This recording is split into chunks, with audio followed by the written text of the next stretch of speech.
I really like this program because it taught me a lot about coding and how to use different types of code. It made me feel very proud of what I did.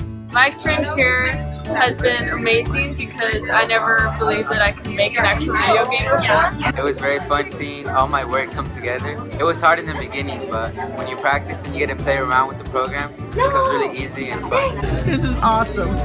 I'm excited. I'm pleased to know that he created this, that he learned so much in coding class, and it seems like a fun game. Kind of hard, but fun. Realmente agradecidos con ustedes también por la oportunidad que le dan a él y a otros jóvenes que puedan participar en cosas sanas, educativas y educarnos a nosotros los padres también, enseñarnos como a sus hermanos y a los demás. Gracias también por su apoyo, ¿verdad?